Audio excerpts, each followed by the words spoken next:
have Radharani's name first and They have Krishna's which? name. Radharani's name first, like Radha Madhav, Ah, Radha Shyam Sundar. What's the story or the pastime behind Kishore Kishori, Krishna's name first and Radha's name next? well, I wasn't here for that, but Shankar Pandit, Prabhu, the Prabhupada disciple, tells the story that somebody asked the exact same question of Srila Prabhupada: how come Krishna's name comes first and not Radharani's name comes first? Prabhupada paused and gave a very interesting answer. He said, Krishna is all attractive and therefore his name comes first, or something like that. Krishna is... Rishabh, do you remember? What did Prabhupada say? It is everybody. So in a Chicago temple, so Prabhu said this is a auspicious, So we put the Kishore, the first, then the Kishori. To me, it's an answer like when we asked Srila Prabhupada, how are we supposed to present third canto part 4 or sixth canto part 3? People ask, what about these other cantos and the other parts? And Prabhupada's immediate answer was, just tell them that when you lick on ice cream cone, you can lick from any side and it's sweet.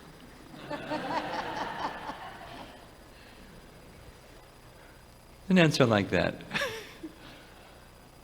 The names are very sweet. I was just wondering. It's Yeah. there has to be some nice pastime behind it. Okay. So my next question, Maharaj. You have been facing a lot of difficulties recently. So how do you keep your faith strong in Krishna, Srila Prabhupada, institution, devotees?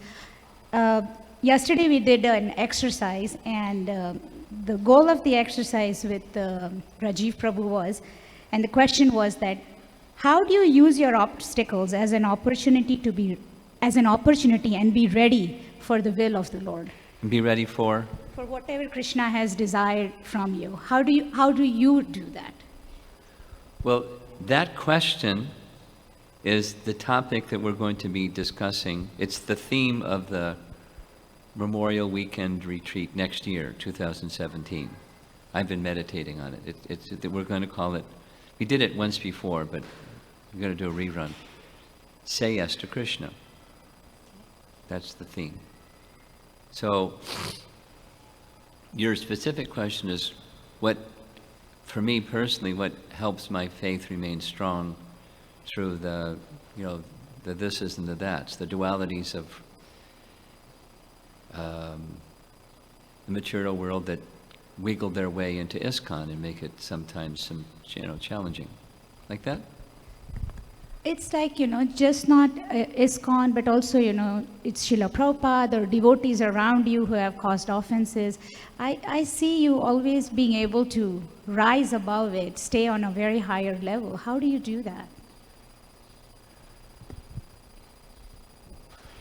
Well, that question is similar to another question. The other question is, has there, in the course of your growing in Krishna consciousness, did you ever reach a place where you were contemplating with a doubt, is this really for me? Or something like that. And because it happens.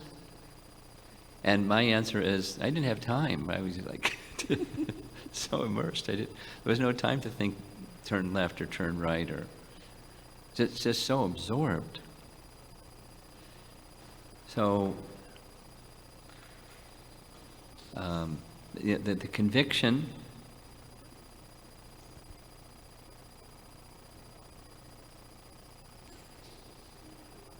I would say even, the subjective experience that, well, two things. What I have received from Srila Prabhupada is so life-transforming and so significant and so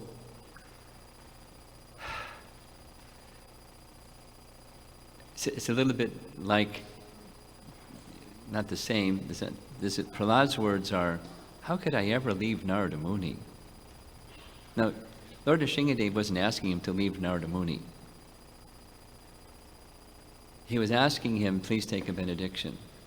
And his response was, how could I ever leave Narada Muni? Because he's given me everything. He's given me you. You've given me the means to have your direct association. How could I ever leave Narada Muni? So there's no question of, there's never entertaining the question of,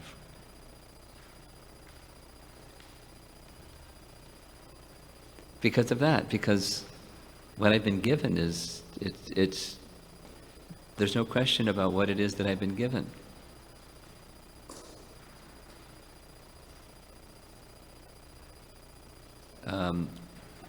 Same question was asked in a slightly different way. It's anecdotal.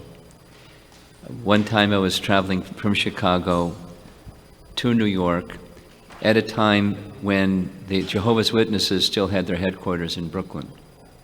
They sold those buildings to get a whole bunch of millions to go somewhere and make a bigger place with all those millions.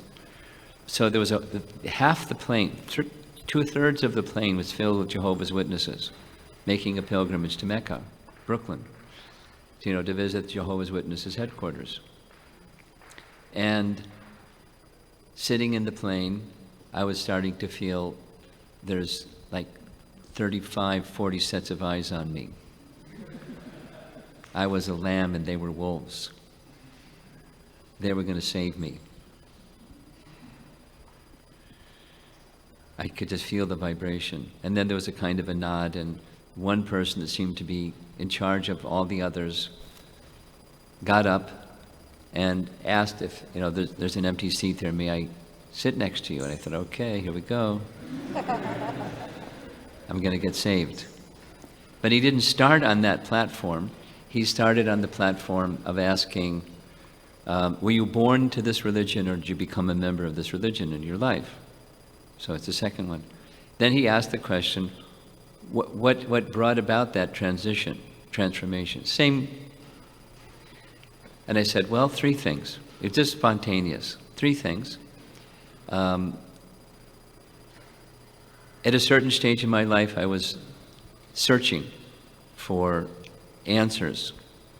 And of all the different literatures that I read, including the Bible, the tradition that I grew up in, and so many other things, of all the things that I read, this scripture that I'm now following, Bhagavad Gita, it answered my questions far better than anything else. In fact, it answered questions I didn't even know how to articulate it, and answer those questions. And his response was, And then I said, of the different disciplines and practices and prayers and things, I found one amongst all of them resulted in the greatest sustained experience of spiritual consciousness compared to anything else, and this Hare Krishna mantra. And then his response was, And I said, and the third thing is, I found a perfect person. There are many teachers and persons who are learned and can speak well and write well, but none of them has that qualification of a perfect person. I met a perfect person, and I don't want to leave that perfect person. I've given my life to that perfect person. And his response was, Well, it's been nice speaking with you.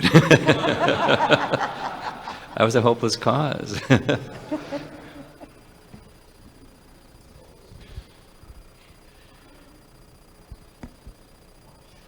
When one has, you've heard me say this before, gratitude is the seed of love. And when you recognize what it is, unqualified to the max, and you've been given the most valuable thing, you feel something. You recognize what that valuable thing is, and you recognize your lack of qualification. And so gratitude And gratitude matured over time becomes love. And how can you leave? You can't. And not even that, there's not even a thought of, well, should I? So it's being situated in one's relationship with the perfect person. You don't want to leave that. And circumstances, be whatever they may be. Like Queen Kunti prays. Hardship in a relationship of love is a pleasure. I was saying this during the weekend, but like a mother with her child. Mothers love being mothers. It's what motherhood is about. They don't resent, oh, the child is crying. That'd be a terrible mother. Or the child makes a mess. Be a terrible mother. But mothers love serving in that way. So hardship is for a mother is part of the love of a mother. And Prabhupada said that love of a mother is the closest thing to spiritual love in this world. It's just selfless service. Literally, thankless, selfless service. Non-stop.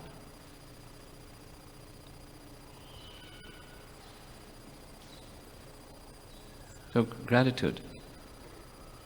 When gratitude moves in the heart and matures, you can endure anything and serve in any capacity, in any way, whatever.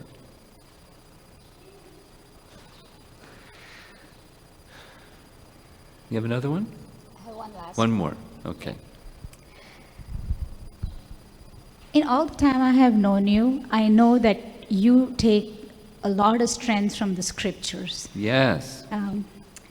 If I were to ask you if there is a specific scripture or a verse in the scripture that really, really gives you strength, which sometimes, it will help us follow the same way because we are not that in-depth. What would you pick? Well, there's many, and from time to time, they, focus moves from this one to that one, and so it's not that the one that was previously, it's now like a shooting star and it's gone, but some are more prominent, etc., for some period of time.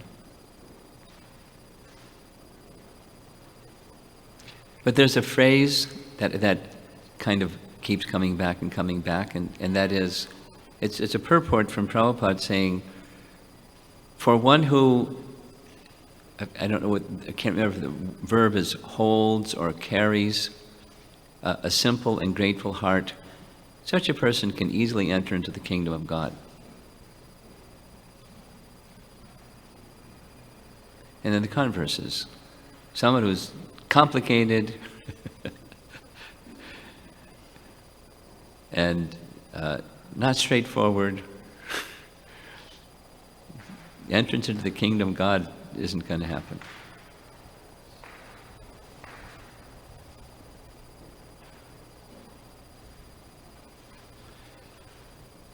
Thank you, Maharaj. Okay. Something else? In the front here, Uma? Hare Krishna Maharaj. So, when trying to explain how the mind wanders during japa, we hear about this analogy of a dog on a leash. So the mind is the dog, and you have to keep, pulling back the mind during japa. So I've noticed over the years that my muscle to pull back the dog has weakened. Really? I remember a time where I was better at doing it. And that's different. That's very different. Okay, sorry. Yeah. I remember a time where I experienced, having a stronger muscle to pull back the mind. Yeah. So, how can I strengthen the muscle, I guess, or ways to strengthen it? And yeah.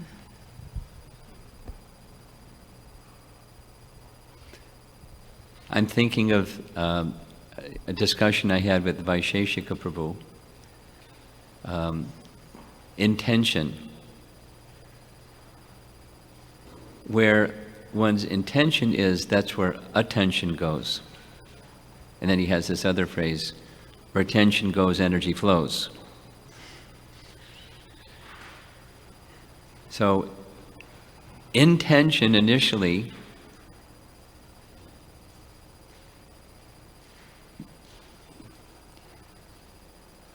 for different reasons. You shared one of them yesterday, when we're suffering, our intention of relief of suffering is stronger. And then there's a tendency to become complacent.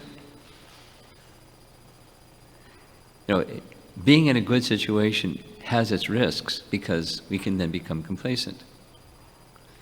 And there's always a cure to that Krishna turns us upside down and shakes us. So then complacency stops.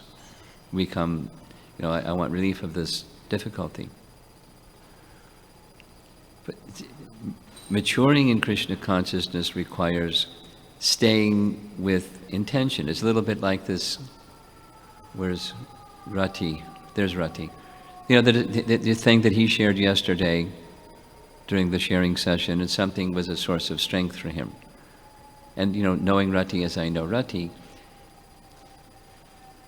he loves the holy name, but understanding the holy name in a way other than,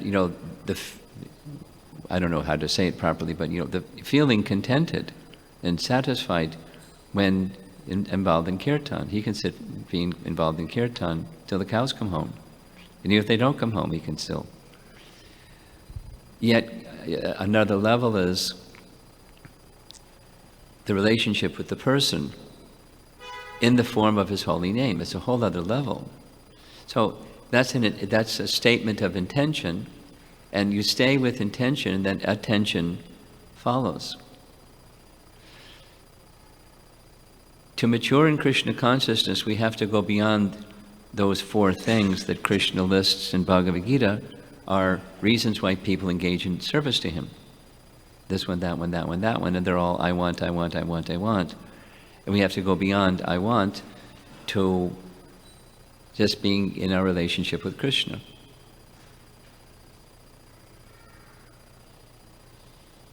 Period. So with that intention, then the muscle can be exercised. I'll give a practical example, because as you were saying, the muscle to bring the mind back. It's kind of silly, but it relates. At one point in time, I had a knee problem, and so I went and got MRIs and all that stuff, and then the specialist surgeon said, looking at the MRI, and he did this and that. There wasn't he moved my knee, and there wasn't a noise, which would mean that there's something interfering with the movement of the knee. He said, "You don't need surgery." And I said, "What?" He said, "Look, I'm a surgeon. I can do the surgery. I can make some money and do the surgery, but you don't need surgery because it's not interfering. What's ripped is not interfering with the movement. What you need is physical therapy. You need to build the structure around that used to take care of. Now you have to do something else. Build the structure around physical therapy." I said, "Okay, physical therapy." So I went to the physical therapist, and the physical therapist did this test, that test. I can barely move my knee at all. And they said, "Okay, so now I know what's going on in there." They asked me an intention question. I didn't understand it till later. But, what is it that you would like at the other end of this physical therapy treatment? And right away I said, I'd like to be able to go up and down stairs, not like an old man. Like, I don't want to do that. Okay, check the box. What else? And I wasn't thinking about that. Okay, but, think about it. Tell me what you would, intention. So I said some things, but it took, I'm just slow, it took a while. So the next time I came back, I said, here's what here's what I'd like, here's my intention. I said, I'm going soon to India. So it was a girl. She said, oh, I have a friend, she's going to India. Okay. And it's a place, it's a holy place. Oh, what's the name of the holy place? I'll tell my friend about this holy place. She said, it's Vrindavan. How do you spell that? She wrote it down. So I said, in that holy place, there's a very special mountain. And I want to be able to walk around that special mountain and not, be on crutches or, at the end of it. She said, okay, fantastic. I'll tell my friend, what's the name of the mountain? So then she, here, do 20 of those and 30 of those and 15 of those. So I was doing that. I found it was really mechanical. But then when I started thinking, behind the activity, thinking, Govardhan Hill, something happened.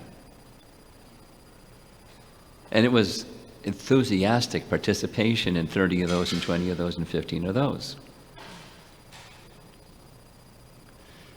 So go to the intention, and then, the attention will go, and the energy will flow where intention goes. It's the life of devotion.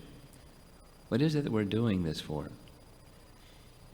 And then keep refining that. Go visit the question again.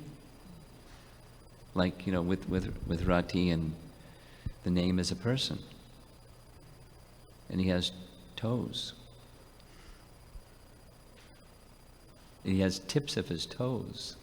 And those tips of the toes of the holy name are objects of worship of Narada and Shukadev. So it's a nice meditation. So find something. It doesn't have to be, somebody's, it has to be yours. Personal. What is it you want? It's the classic question, what's the goal of life? What's the purpose of life? If you're not clear what that is, it's really hard to have a strong muscle. Bring the mind back to what and why. So revisit it again and again. And refine it if need be. And then, because initially we have, I want relief from something, or I want something. Anyways. And we're not, we haven't made offenses yet. After we make some offenses, it's really easy to continue along those lines. Yeah? I have a short one. Short one of, okay. I think it's short. So Jiva Goswami says, as soon as you say the first syllable, Krish, then the Lord turns his head. That caught my attention too. Okay. I was wondering just how there's a phrase that bhakti can dissolve the false ego, but it's shuddha bhakti. So in the same way, when does Krishna turn his head? As soon as anybody in whatever situation, in whatever feeling or mood says Krishna, or is it, again, there's a shuddha or something in front of, is there a condition in front of? I got distracted. Brajamohan's son was playing with Sri Rupa, and I got distracted. He was being funny, and I was laughing. Could you say it again, please? Sure. Your son's, what's he going to be when he grows up? What is your son going to be when he grows up? Will he grow up?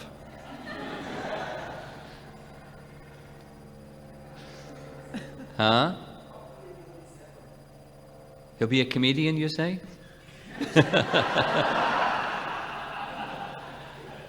Hopefully he'll be a pure devotee? Okay, you're working on it. Okay, try again. Okay, so just as we heard that bhakti dispels the false ego, but the condition is that, not the condition, but it's shuddha bhakti that dispels the false ego. So in the same way, is there like a pre-whatever to Krishna in the sense that does it matter who's saying it, what mood, what attitude, or as soon as anybody says Krishna, Krishna turns? He's attracted. He's attracted to a Jamila. That's Now, the openness of the heart is the variable. You just say the intention once again. Because the intention of a jamila or us when we're chanting inattentively, we don't get love of God. We may get, the other benefits, relief of distress and freedom from reactions of sins and so many things. But love of God doesn't awaken. The price of that is more. So your question, is there some variables or prerequisites? Yeah. Where there's no other shelter. We've got a ways to go. We have so many shelters. And sometimes they're more prominent, sometimes they're less prominent, but we have other shelters. So here comes the intention again. I'm not there, but I know the place I want to be. And so, using Prabhupada's language, once you've identified the goal, it's very easy to take steps. And when you take a step, then there's 100 steps from Krishna's side. And you go, wow, let me take another step. Or get complacent, oh, that was really good. That's good enough. So, we're making free will choices at every moment, literally at every moment.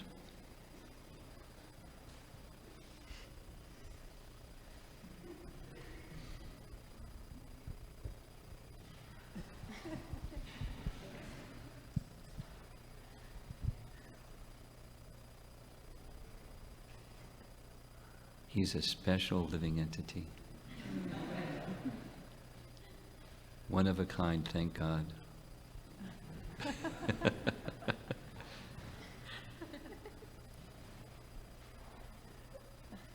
Okay.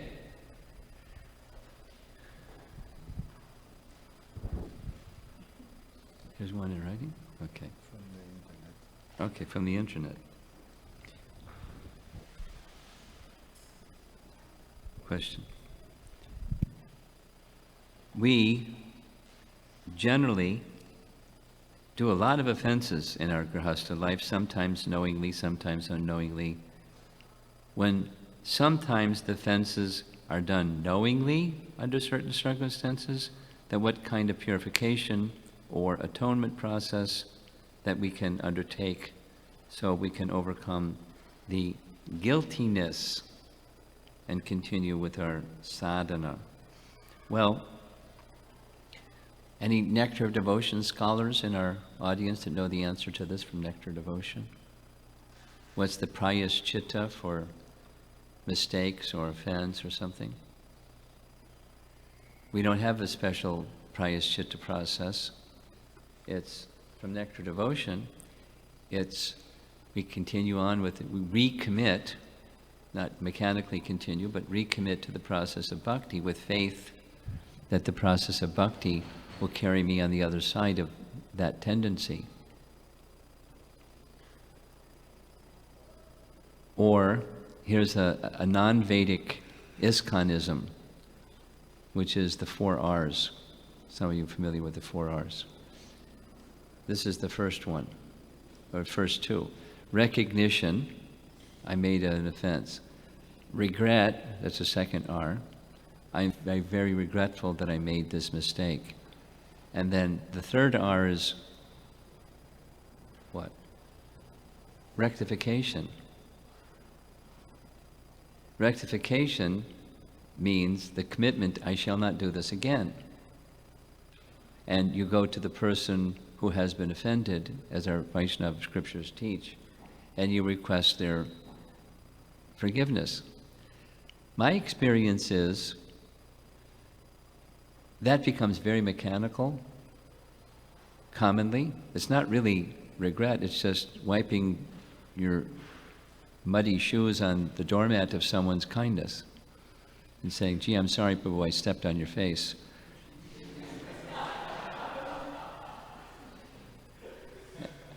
Haribol, now I'm clean. without, ask the person, can you tell me what it is that you're apologizing for? And what's your plan that which you're apologizing for won't happen again? You get some blank stares. So the rectification part is following the first two, the relationship with the person who has been offended or whatever the appropriate for the circumstance, and put something on the other side of the pan scale, something like what Bhishma Dev says in the Srimad Bhagavatam, that section where he describes, for this bad quality, the antidote is something over here. So for anger, it's exercise forgiveness. So you're feeling angry towards someone. They put something on the other side of the pan scale. You forgive that someone.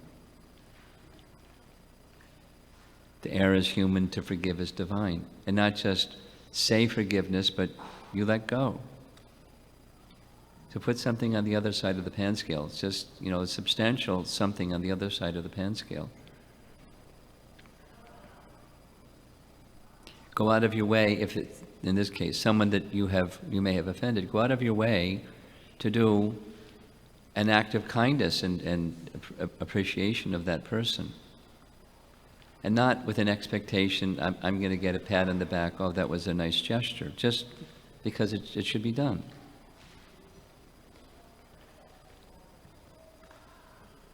And then try to remove from your heart the root cause of that, whatever that is, pride, anger, greed, lust, or something.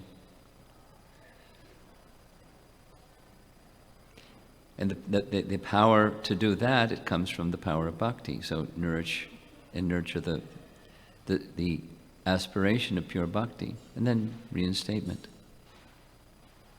That's the fourth R. So recognition, regret, rectification, reinstatement. That's what to do, as appropriate for the circumstance.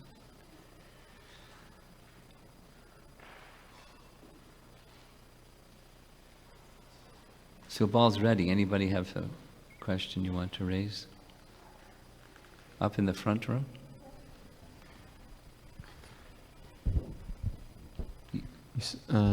You don't like the fresh air? It's a little chilly in Chicago. Really chilly?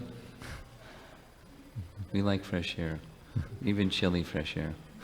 But you have a friend, you can keep each other warm.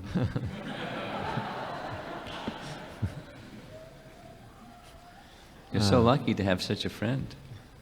He's the one that was cold. You're sharing your charter with him. I'm from Arizona. Oh. Should we shut the window? No. You're okay. It's fine, I promise. Okay. Mars, we sing every morning, the lotus feet of our spiritual master is the only way by which we can obtain pure devotional service. Yes.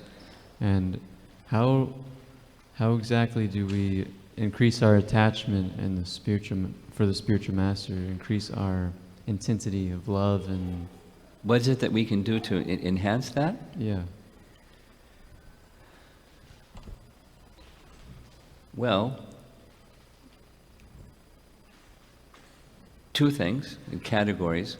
Cultivate the quality of goodness, and by that I mean using this example of taking wet wood and making wet wood dry wood so that it can ignite, because you can't ignite wet wood. So similarly, conduct your activities categorically as far as you can, in goodness, regulation, cleanliness, etc. Compassion, compassionate speech, etc. Mode of goodness.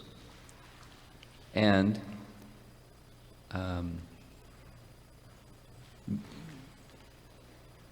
using Prabhupada's term, ardent hearing, but not just a quantitative, but a qualitative. Ardent hearing to me means I really want to know. I want to receive that which my spiritual master and the previous acharyas want to give us. Not, I want information. We're too conditioned by that kind of acquiring knowledge, information gathering. But rather, I really want to know. That is to say, I want transformation of heart. I want to leave behind that other way of living, and I want to receive the gift that this descending mercy has to offer, that is, that which can carry us beyond our conditioning. I really want to know. I want to receive that. Listen in that way. So there's two.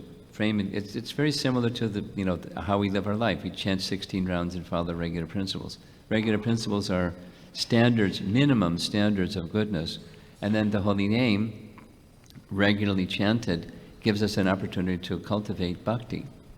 But then cultivate bhakti in a qualitative way, where that's where the hearing comes.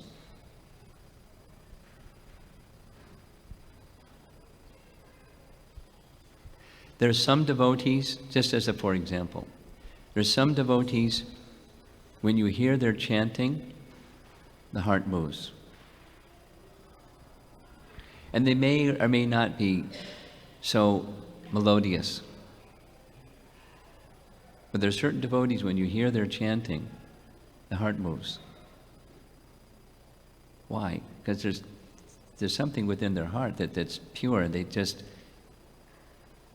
feelingly taking shelter of the holy name. So you may have your favorites, I have mine. Badahari is one of them.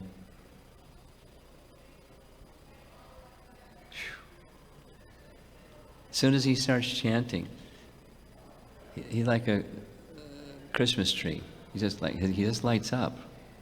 His face lights up, his whole mood just radiates. Took a group of devotees, some of the youth from here and from Houston, to Vrindavan during Christmas time. Badahari happened to be there. So we were out all day long visiting the Holy Dham, Katha and the places, and then in the evening in Prabhupada's quarters it was Badahari time. And by the time, they were tired by the time they did all that, but the tiredness went away, and so being in the association of persons who have nothing else in their heart and wishing to receive that's just the message. So being eager to receive that gift of Krishna consciousness. So there's messages. Be eager to receive those messages where it moves the heart. If that's back to this other response. If that's the intention, the attachment will grow.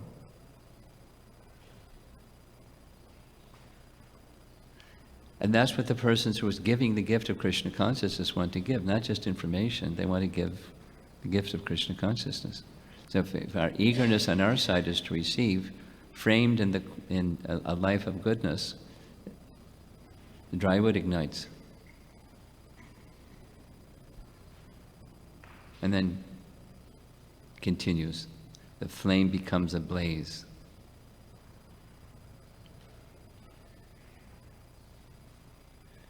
I was on a morning walk with Prabhupada. He was explaining this way. It was nice. I saw him do it anyway. It was standing right next to him.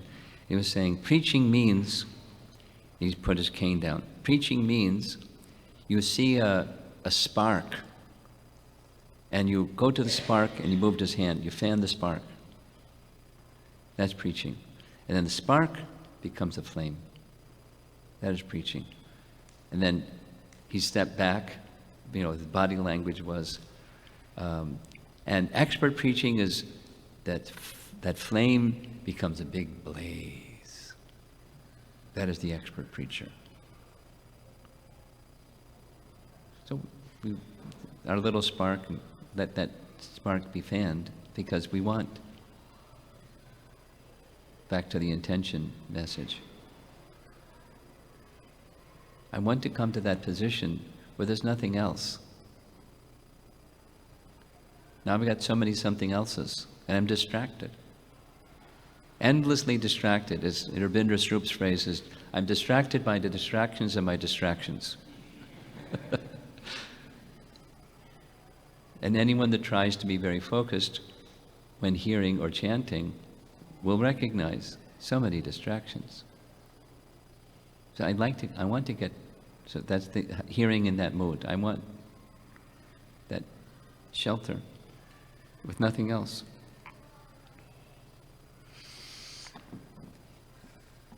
Then attachment. So that's where that message is, sound vibration is coming from. Here's Subal, you're going to take the microphone from you.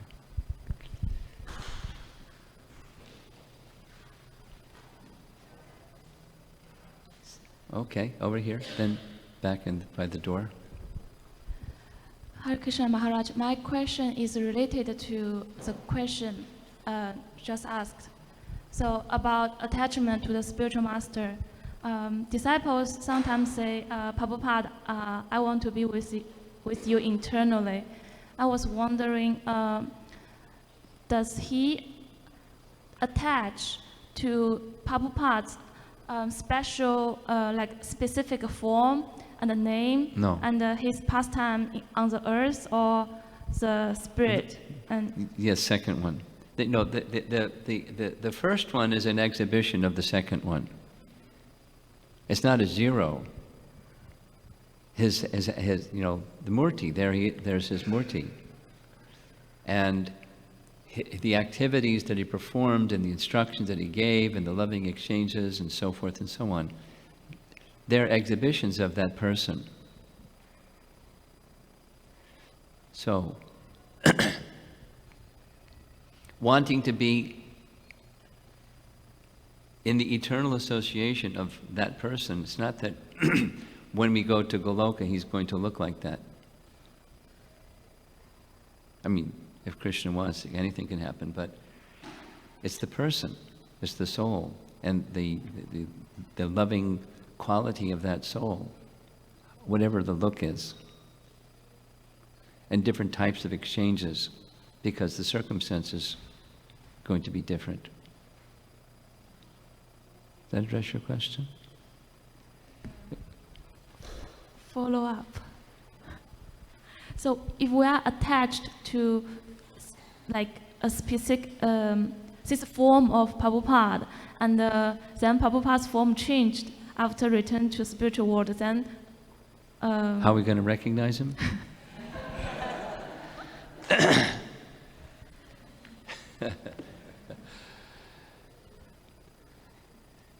Krishna will take us to him and we'll recognize. We may not remember, oh, that's, this is that. But it's the love will be recognized. And the love goes to a person.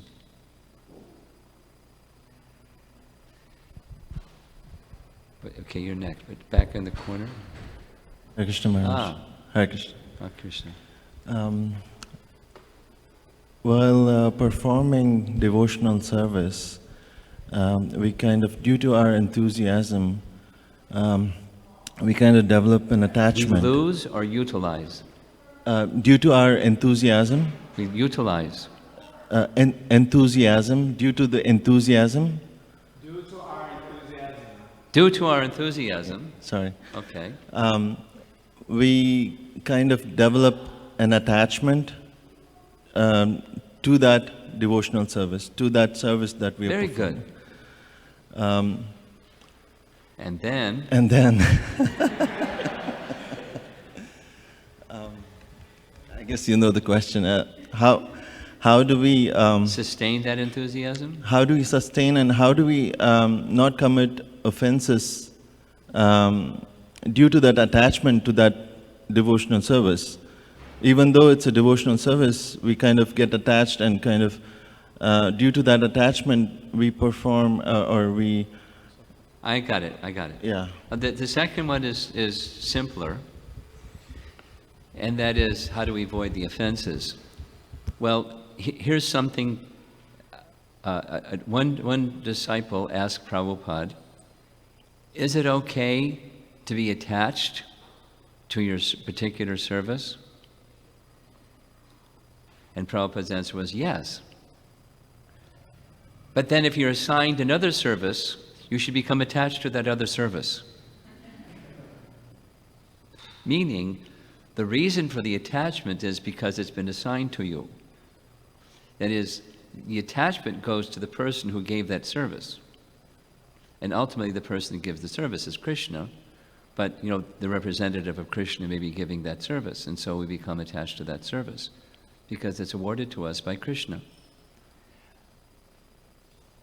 Now, it's not necessary that Krishna is going to come and tap you on the shoulder and say, fantastic, you did a nice job, now I want you to do this other service.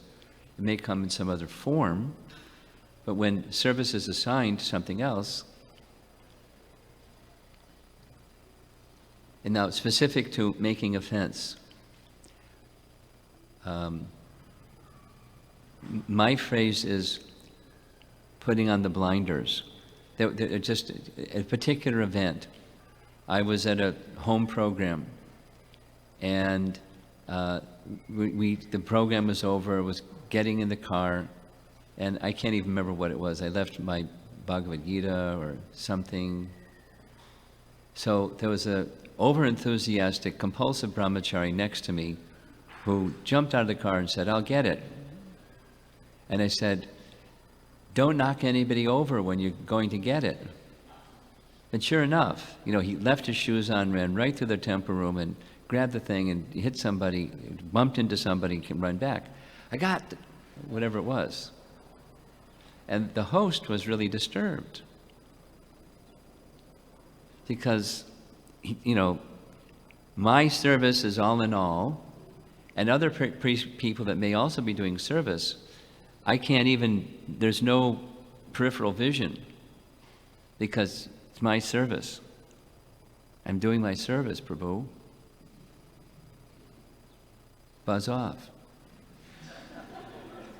So that's not okay. We respect that others are doing other services while we're carrying out our services.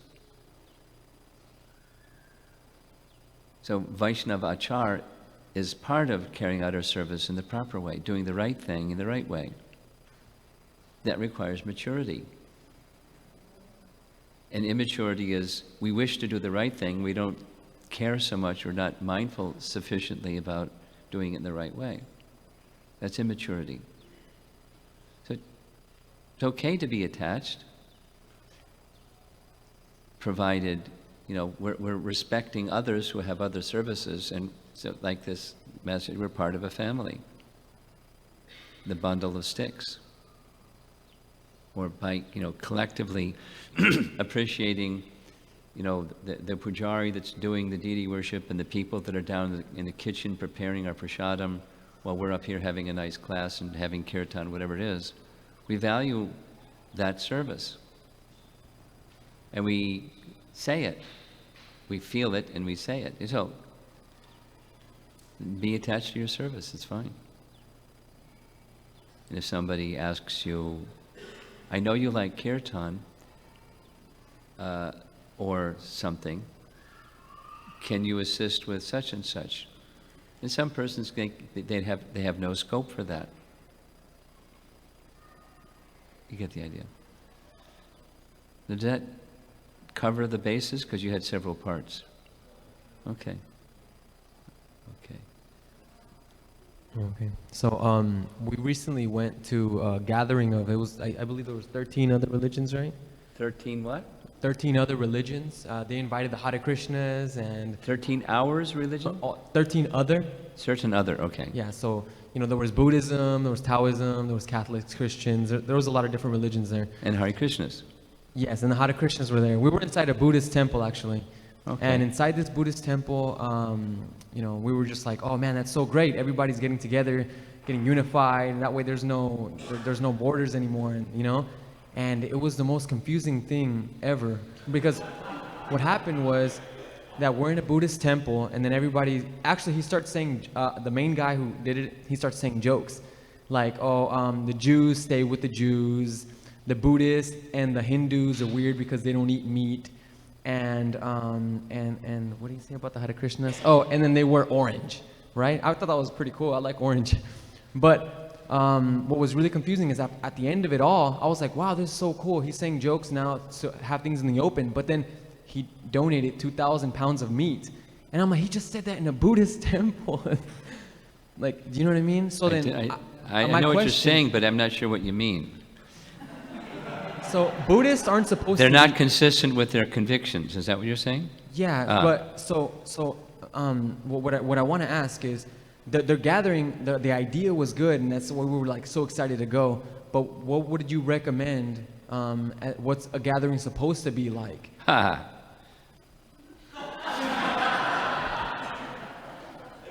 I saw a video. I've seen the transcript, but then I saw the video of a contemporary of Srila Prabhupada was Yogi Bhajan from the Sikh religion. So Yogi Bhajan had invited Prabhupada, and they were sitting together on a nice, seat. And Yogi Bhajan, with his turban, was going like this and said, "Swamiji, you're a great spiritual leader, as am I. And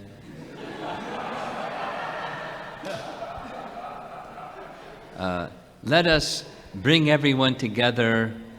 And he moved his hand. "So they will love one another." Prabhupada interrupted and said, "They will never."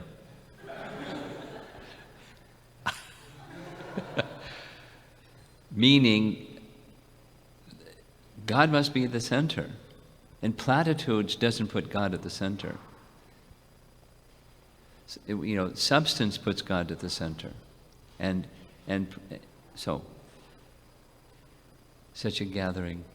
Ecumenism is a wave of our coming generation. Our communications minister, Anuttama, have you heard his name before? You'll hear his name again. Global Communications Minister, Anuttama, based in Potomac. I asked him for the message of ISKCON 50, we should be thinking, what's ISKCON 100? What are your thoughts about ISKCON 100? What should we be doing today towards that? And one of the things that he was expressing, similar to your question, is we've been perceived as being, isolationists, and the whatever the word is, information is bringing more and more and more things to people's attention, and we have to be tuned into not just be seen as isolationists, but we can mix with others. But were you here yesterday? No, you weren't here yesterday. Ask somebody what B.R. Sagar Swami had to say about this particular thing. We step back, and naturally, as followers of Chaitanya Mahaprabhu, we have our convictions in the Holy Name and the Srimad Bhagavatam. And the message of the Holy Name, the access to the message of the Bhagavatam through disciplic succession, becoming purified to the Holy Name. That's our conviction. It's the highest teaching and the highest method to realize that teaching. That's our conviction. So when we mix, to see others who have other convictions, something similar to what Maharaj was saying yesterday, about it's a step, potentially a step in the direction of taking shelter of Krishna. Just different steps and different, geometric circles outward, but what's at the center is Krishna Loka. And having some interest to, according to another's position, to help them appreciate Krishna and the destination of Krishna Loka. But a lot of that has to do with our achar more than our prachar, our character more than what we say. If we exhibit bad character, we say nice things, it doesn't carry very well. We may not say so much, but if we have nice character, then people will be more interested to hear what we have to say. So, your question specifically is, what should such an event look like? Well, here's one example. I may be mistaken, but my understanding is, if somebody in the room knows differently, please correct me. The director of the Bhaktivedanta Hospital is named Madhavananda. Somehow Madhavananda has a relationship with leaders from other Vaishnava groups in India. So he's planned an annual get-together and to huddle around something that everyone can accept. This is a nice example of, I think, what you're asking. So it's the first one is the holy name. No, actually, the first one is ISKCON 50. The next year is going to be the holy name. People of other Vaishnava traditions value the holy name. And then the following year is going to be the 1000th anniversary of Ramanuja's appearance. Vaishnavas can huddle around that and honor Ramanujacharya. So something that we can honor the Supreme Lord or the Supreme Lord's pure devotee, various traditions, but honor such a personality and come together to do that. So find the commonality between. Well, yeah, that's not compromised. Bring in the meat and we'll say we'll hug one another. It's not a compromise. So there has to be people that will agree to what will be distributed, prashadam, or something like, for this example, these Vaishnava groups. These are the persons who have agreed to participate are the chief leaders of that group, the Ramanujas and the Vishnu Swami group, and the chief leader and his associates. They're fully behind it. Because the spirit of it is, and the practical execution of it is, something they can actually accept without compromise of their values. That which is offered to the Supreme Lord, prashadam, for example.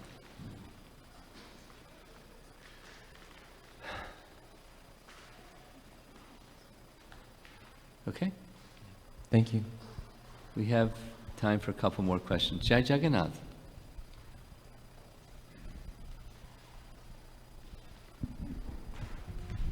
Someone gave me a book about a few months ago by an author named Rajiv Malhotra, who's like a Hindu apologist. And the book was called... What does he write? He's a Hindu apologist. He kind of like defends Hinduism against Western assimilation. Oh, He's like yeah, really I heard about this that. guy. Yeah. I heard about this guy. He's got a following and people go rah, rah. Yeah. So he wrote a book that's put a lot of rah-rah in the academic community called Being Different. So this book came to me, so I was reading a little bit of it. And in the first chapter, he talks about the difference anxiety, where different groups have a really hard time with others being different from them. So those on the power end of a power relationship, the way they deal with difference anxiety is to either assimilate the lower group or to stigmatize and ostracize them. And if that doesn't work, to eliminate them. And then those who are on the weaker side of the power relationship, they either try to be assimilated because of difference anxiety or have to be like them, or they become fearful because of being different, they have to hide and all these things.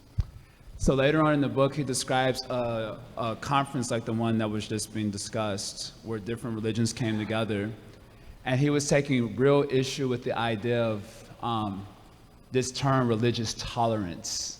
Because if you have to tolerate someone, then it means they're beneath you. So I'm just tolerating you. So he says that in order to solve this, there should be respect. But then respect gives a level of equality amongst the groups. If I'm respecting you, this is what the term means. So at this meeting, the Pope was there. There was a huge meeting. I forget when it was, somewhere in the 90s, I think.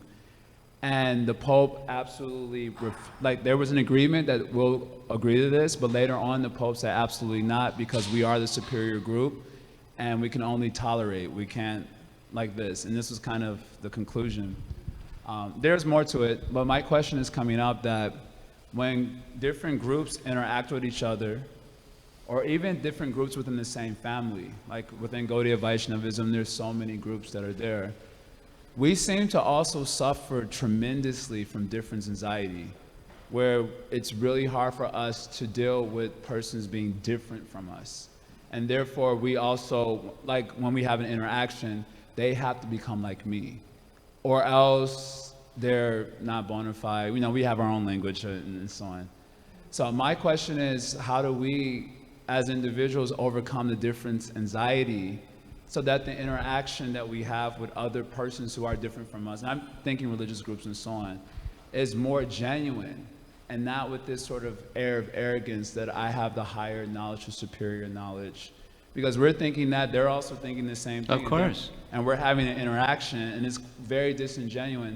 When I was doing preaching at Northwestern, they would invite us to a lot of interfaith things, and I used to hate going to them because it was just a facade. Everyone was thinking they're better, and we kind of just go up there and say, like, yeah, we tolerate you, no problem. And so this difference anxiety seems to be like a real issue for the conditioned soul. And of course, Krishna, when he describes yoga in the Gita, he describes it as samatvam, just having the quality of seeing equal. But I say that we don't also seem to have that so in practice. So how do we overcome this different anxiety to improve the quality of our relationships and our interactions? It's a short topic.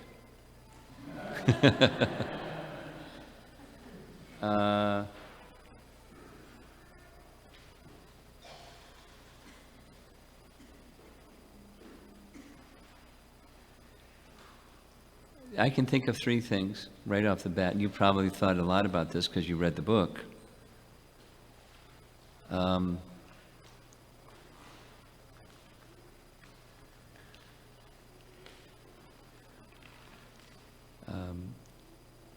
The most important thing of all is being clear who you are, and then being comfortable being who you are. So with knowing who you are and being comfortable with who you are, some convictions are there. I am a Hare Krishna devotee. I'm a follower of Chaitanya Mahaprabhu because I have taken the time and examined other options and have found this is most satisfying. This is like, Tattva Sandarbha. This is the best pramana. Srimad Bhagavatam, and here's the scriptural reasons and logic why. Having gone through that exercise a number of times, I'm convinced. So I'm happy being who I am. And I'm not really, there was a time in my Krishna consciousness, I was saying, it's the best thing I know right now. If you got something better, let me know. And let me tell you what this one is, and you should have the same ethic. If this is better than what you have, you should take it up. Let's be honest. You got something better, tell me. I'm doing it now but at this stage, there's no lack of clarity. Now, so I know who I am, and I'm very comfortable being who I am. And I can be, in other circumstances, where I don't have to abandon myself, nor to have to incorporate other stuff in order to be, whole. Now, so that's like the biggest piece. It's just like these four sampradayas. These are acharyas of these sampradayas. They're not unclear about who they are and the scriptural basis for who they are. And they can come together on common ground. So ecumenism, where it's tolerance, that's not. So I know who I am, and between myself and others, there's some similarities and there's some differences. So I appreciate the similarities and I respect the differences, unless they're just offensive. We respect the differences. This is Bhakti Siddhanta amongst Vaishnavism. We respect the different. We know the differences and respect the differences. And here's the central core. That's the same.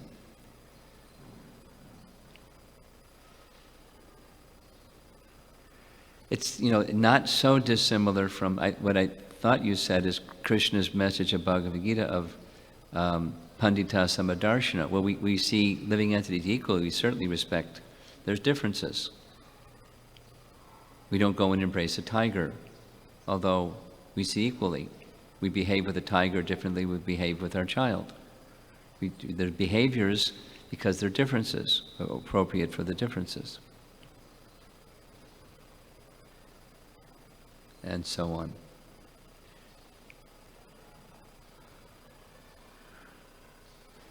I know that I'm not a sannyasi, I'm a spirit, soul, part and parcel of Krishna, but I have taken up this position, so I should act accordingly and I shouldn't act inappropriately for the position, and so on.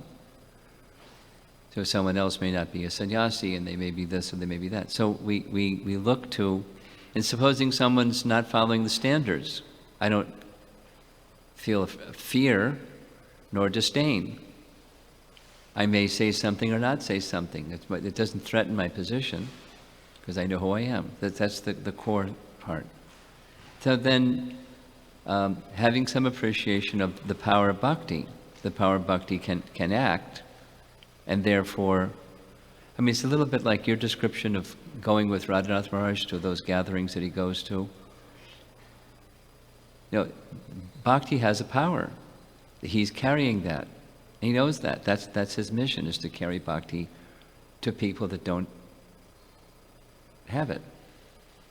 And, you know, just to carry it and give to whoever wishes to receive it, and otherwise just carry it. And it's going to be beneficial depending upon. So then you can mix without judging. You may not necessarily want to adopt or imbibe behaviors and values and, you know, philosophies. You can move in the world and be who you are. And then it's not tolerance, and then it's just being who you are. And recognizing the similarities, respecting the differences.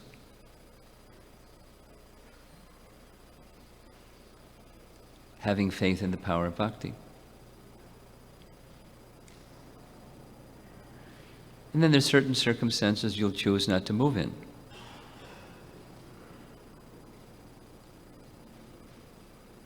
Not out of necessarily, one is spiritually strong, not out of fear or disdain, or the word they used was anxiety? Okay, difference anxiety. Okay, so without that, just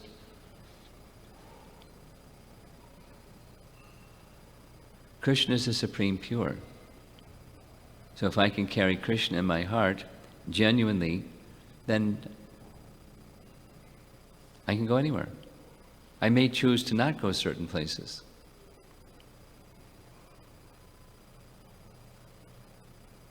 Is that, you have some thoughts on this topic because you brought it up.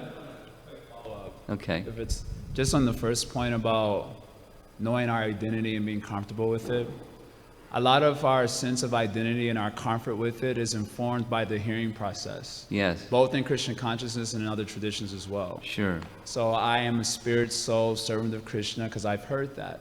I'm yet to realize it, but I've heard it, and I'm comfortable with that. And someone else has heard I'm a servant of God over here, and I'm comfortable with that. Yes, etc. Etc. So I'm wondering if there's something with I think the word is pedagogy, like the method of teaching, that causes this sort of problem to come up amongst our own family and other families as well. Well, is there something with the teaching method that causes this? One of the things that comes to mind immediately is, what's the right word? When you try to impose on others, whatever that word is. You know, because I'm feeling superior, you're inferior, let me impose my superior upon you. Huh?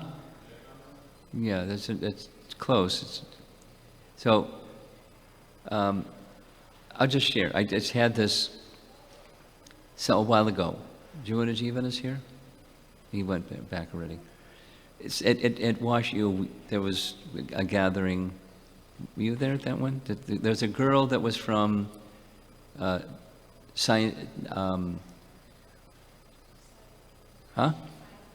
Christian Scientist. So long story short, we just had a compare and contrast. What does Christian Science say about this? Oh, that matches Krishna consciousness. You know, the similarities. What does Christian Science say about that? What does it say about the next thing? Oh, this is what the Vedas or our Vaishnava teachings say about that. Like, got into the kingdom of God. What's it like? What's the travel advertisement? And, the answer was, cloudy, not clear.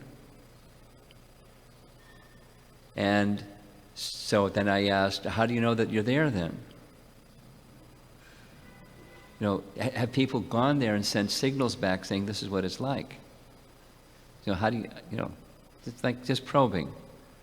And then I said, well, this is what the Vedic teaching, because it's a question I had since I was little. What's it like?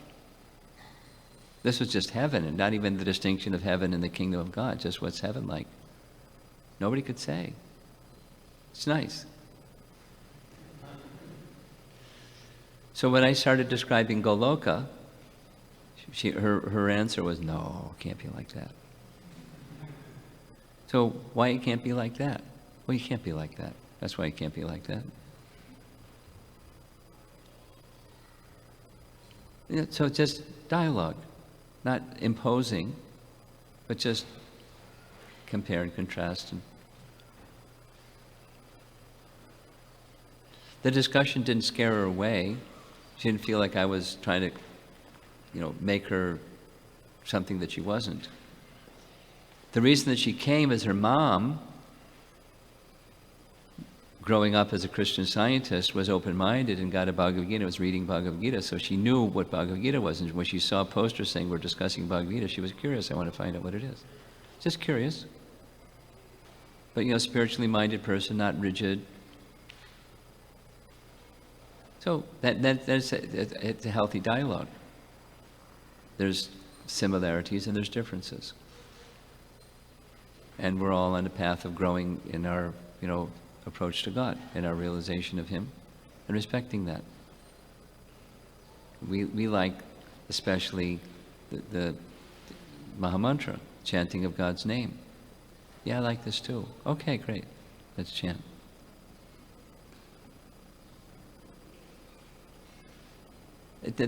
All exchanges are not so smooth. It can be, but if the exchange is to, as Prabhupada would do, I ask the person to be thoughtful about what your tradition says, and then do what your tradition says.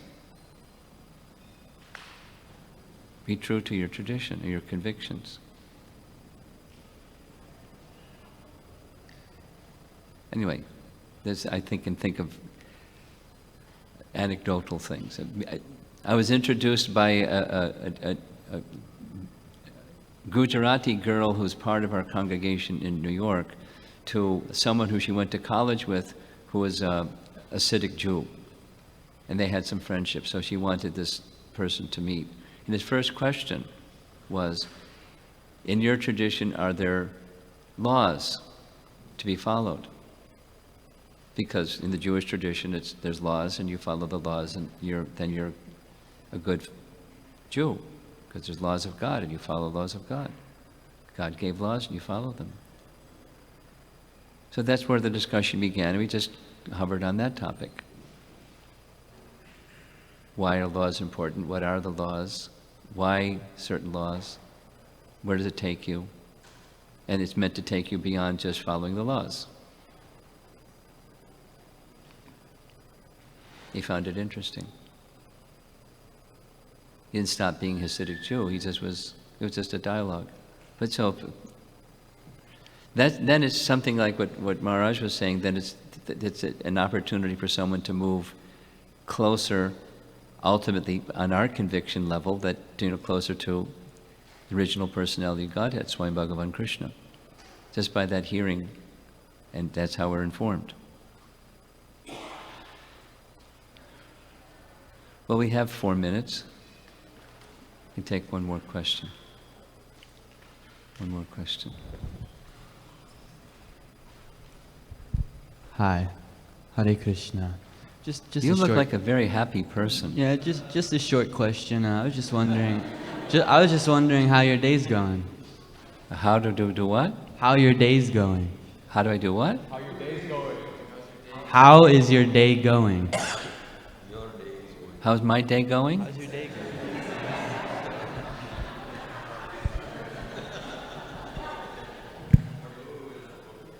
Are you hungry? Actually, no, not at all. you're Bob. What's your mood right I know what he's asking. I know what he's asking. I'm just joking.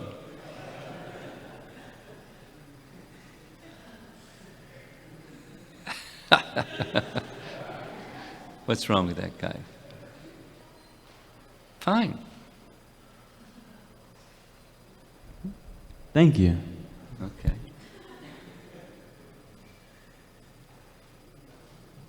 I've had some very nice exchanges with some very wonderful devotees, so it's actually literally not just a social fine, but it's fine.